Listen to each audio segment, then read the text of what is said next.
Вітаю вас, гэта пара. У прэв'ю да гэтага відэа вы маглі пачытаць надпіс «Над Лукашэнкам летаюць каршакі». Што гэта за каршакі, давайте сёння абмяркуем.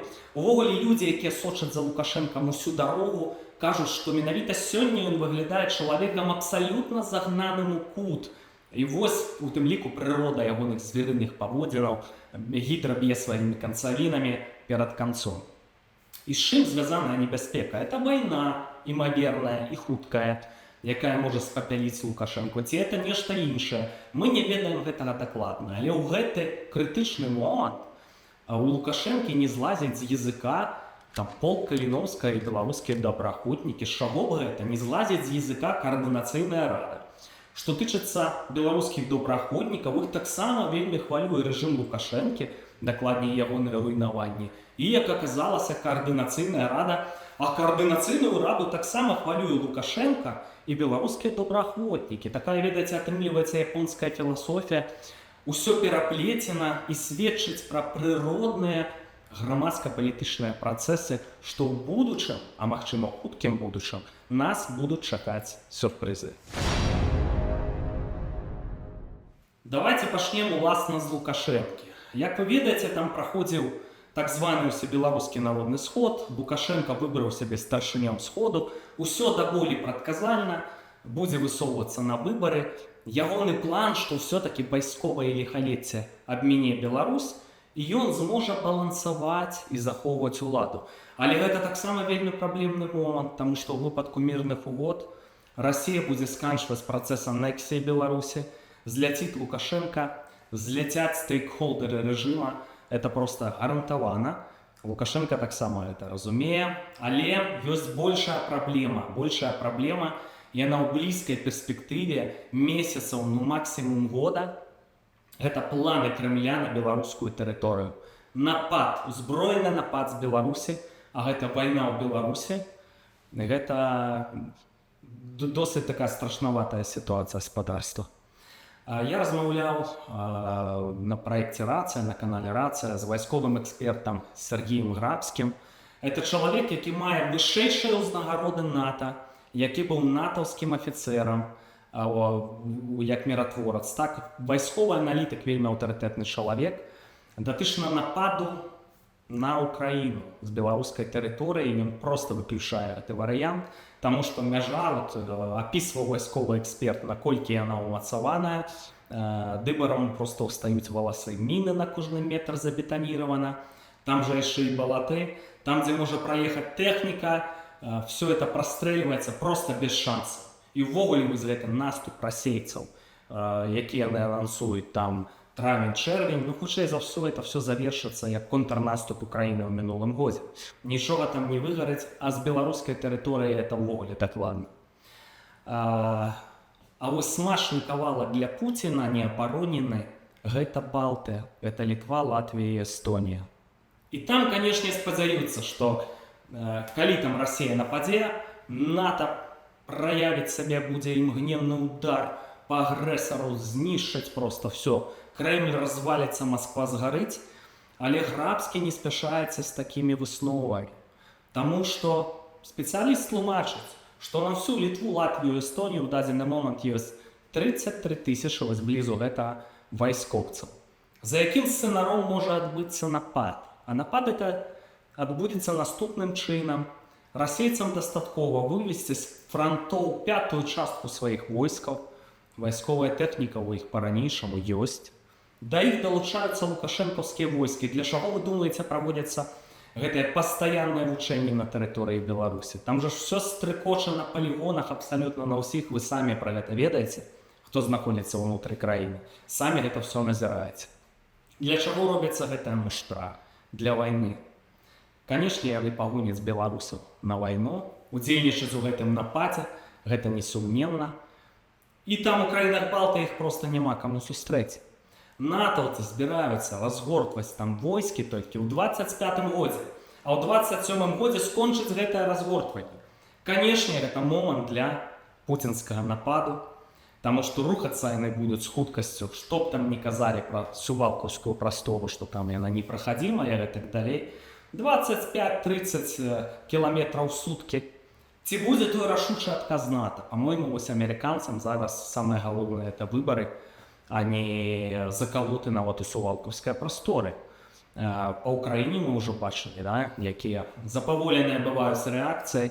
Є план, тлумачить Сергій Грабський, деокупація Балтії за 180 днів. Ну ви уявляєте собі, що там відбудеться за такий термін? Перережуть по Сувалковській просторі, почнуть окапуватися, розмахувати ядерні зброї, починати гандаль, і тоді вже заключати некий мирний домок. Тому для Балтії ситуація вельми небезпечна. Конечно, НАТО буде розкошегарюватися, но это все, видите, это означает удары по Беларуси, но это не все. Конечно же, мобилизация в Беларуси на войну, закрытие межов, ну, короче, полновартісна війна з самими непредказальними наступствами.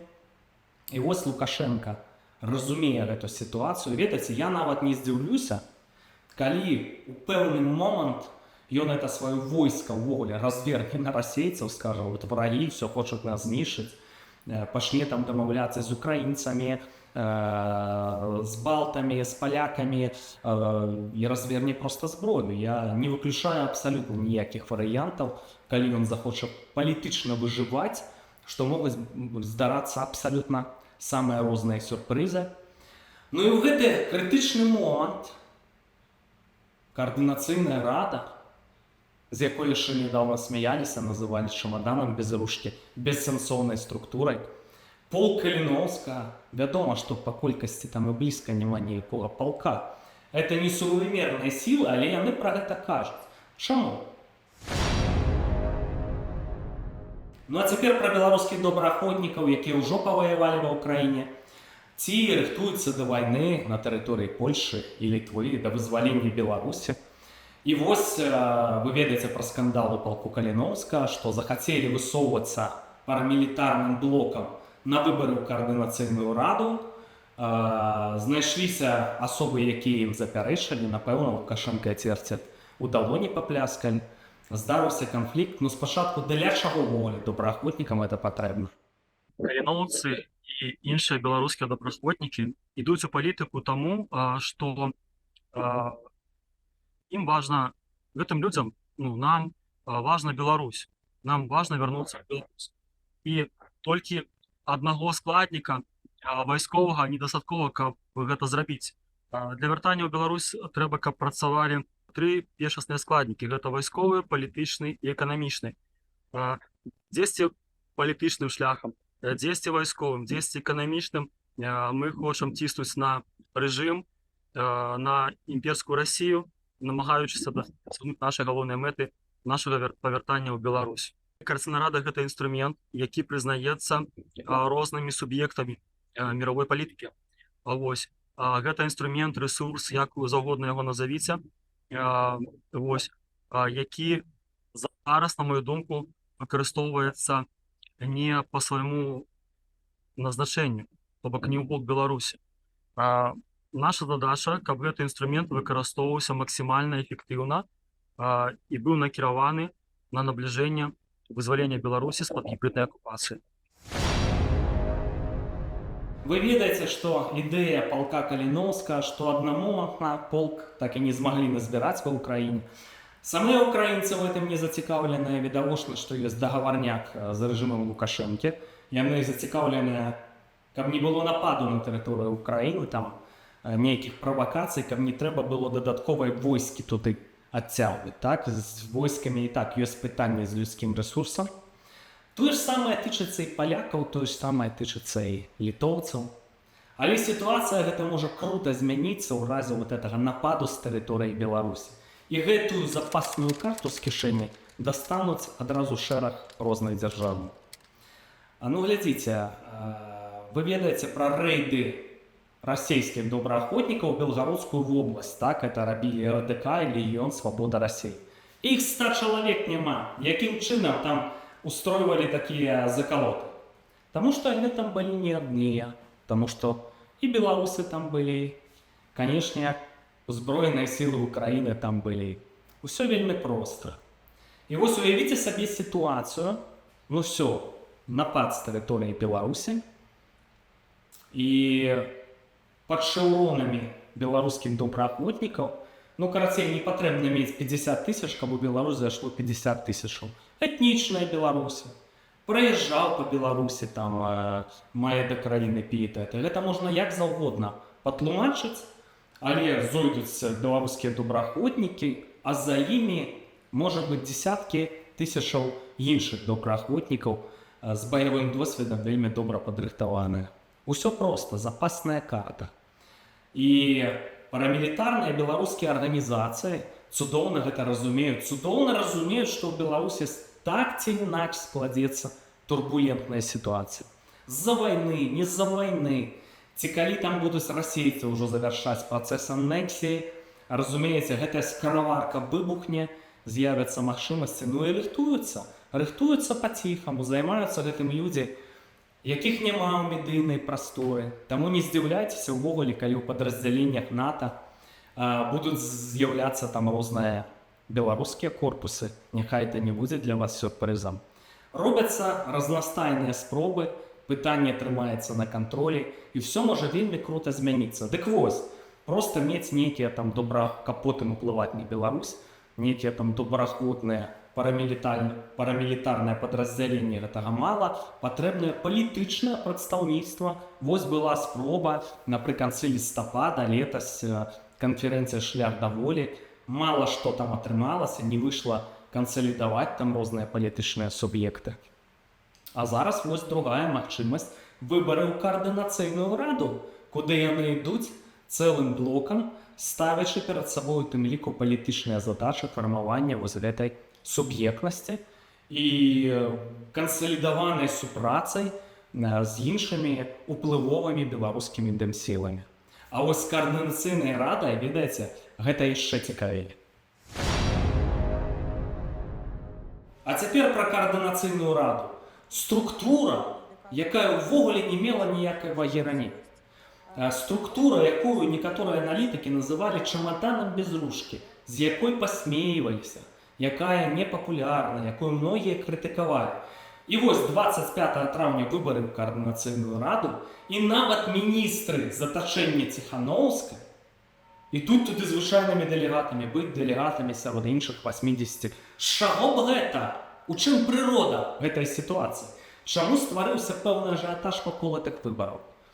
А прырода вельмі простая, што сканчваецца электаральны цыкл, ну і адпаведна вот эта вот легітымнасць Святланы Ціханаўскай, яна марнее.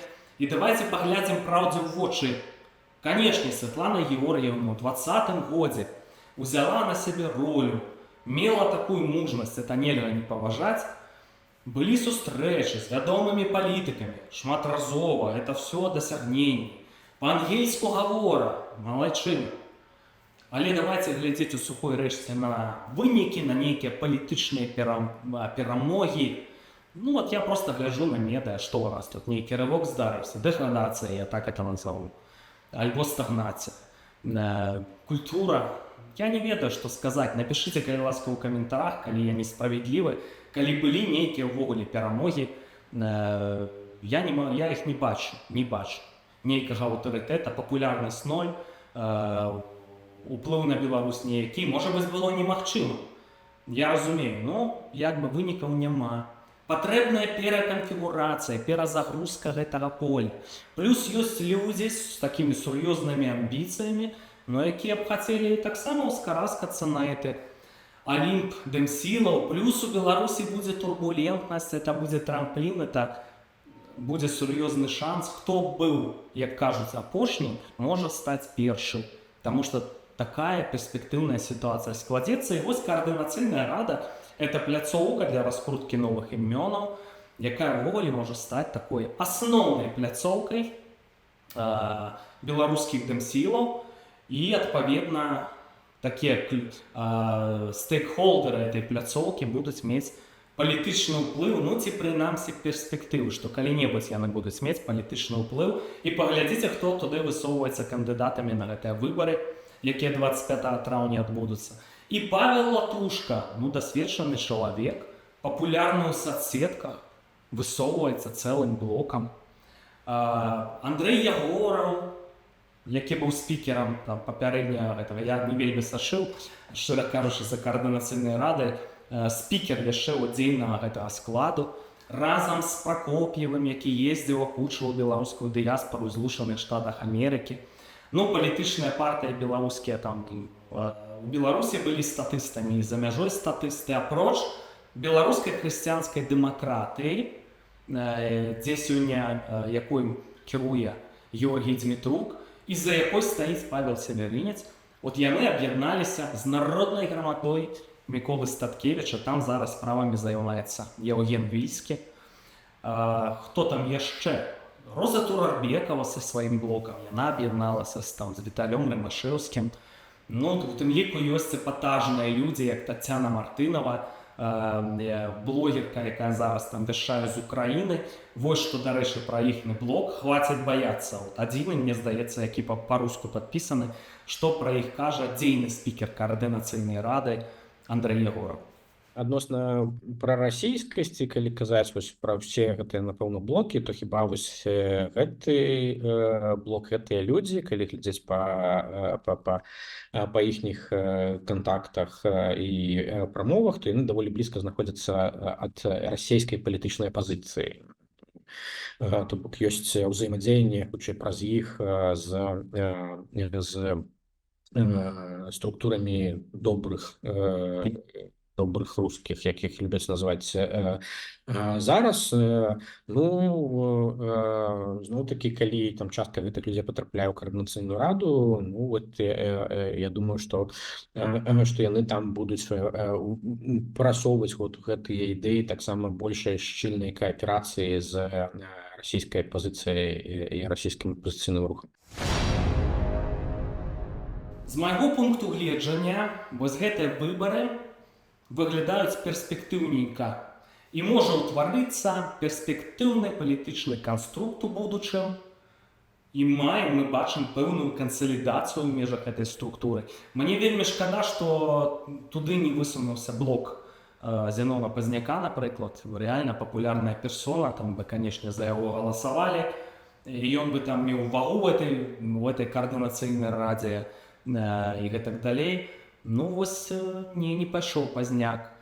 Таксама Балкунец і Фёдараў, якія праводзяць ініцыятыву ультыматум Лукашэнкі. Мне здаецца, цікавая ініцыятыва з перакрыццём чыгункі на мяжы Беларусі і Польшы. Ну, каб это быў рычаг уплыву на Лукашэнку, каб выпусцілі палітвязняў. Ну, таксама лічаць, што гэтыя выбары, это ўвогуле дыскрэдытацыя дэмсілу ў Беларусі. Ну, куды тут ужо далей што дыскрэдытаваць? Я не ведаю. Калі ласка, напішыце у каментарах меркаванне, это дыскрэдытацыя, ці гэта рэальна перспектыўная ідэя, таму што іншых ідэй я не бачу. Зенон Пазняк кажа пра тое, што ідзе пажар на Тартяніку, што ў Беларусі будзе пералом, што нельга свяціцца, што ўсё будзе добра, ну вот няма канкрэтыкі. Якім чынам? Трэба ж нешта рабіць, і вось спрабуюць палітычны канструкт рабіць. Я не ведаю. Мне цікавае вельмі, але это конт ваше меркаванне. Адзінае, што для мяне відавочна, з-за вайны, не з-за вайны, я яшчэ раз паўтануся, з-за анексіі расійскай, ці яшчэ здарыцца у Беларусі турбулентная сітуацыя. Зляціць гэты рэжым, будуць на это шансы. Ну і дастанецца, канешне, служакам Лукашэнкі, якія здзяйснялі генацыд, здзяйснялі злачынствы супраць беларускага народу. Мэт чесная. И что, лукашенковцам в этой машине падчас люстрации пальцы будешь затискать? Не, только тем, кто порушил законодавство и чинил гвалт супраць беларусы. А коли серьезно, ну это такая простая машинка для вырабу значков. В дадзеным выпадку это... Блок Прокопьева Ягорова, да? Так, а вот это солидарность наша. А вот это солидарность. Так. БХД Северинца и Народная громада Статкевича. Вот такой вот вынік. Добро. Сюда мы поклали вот эту пластиковую такую припинку, на которую она будет зачепкой. Сюда капелюшек металличный, бляшка такая. Сверху иде заранее надрукованный логотип. А это? Ну, это такой ламинатик. Кладется сверху. Теперь притискаем с одного боку. Вот как-то поправить, каб яно там ровно лежало, бо все ж таки лепить правоотказно. И канчаткова дотискаем. Так. Ну и вось, бачите, ни один Лукашист не пострадал. Пакуль что. Выборы ў каардынацыйную раду адбудуцца 25 траўня, ўжо адносна хутка. Шукайце там сваіх кандыдатаў, калі будзеце галасаваць. Тут створаны аплікацыі, сайт. Калі ўвогуле тэма гэта выкліча інтарэс, зробім асобнае відэа, як галасаваць, што там з момантамі бяспекі. Ну от, пра каардынацыйную раду, слухайце, можа грант дадуць, то у нас тут ні дэкарацыі, нічога. На мабільны тэлефон записваемся. Это все жартышкі, на все воля Божая. Але мне вельмі цікава ваша меркаванне. Ну што вы пра ўсё пра гэта думаеце? Перспектыўна гэта ці не? Сашыце за парой.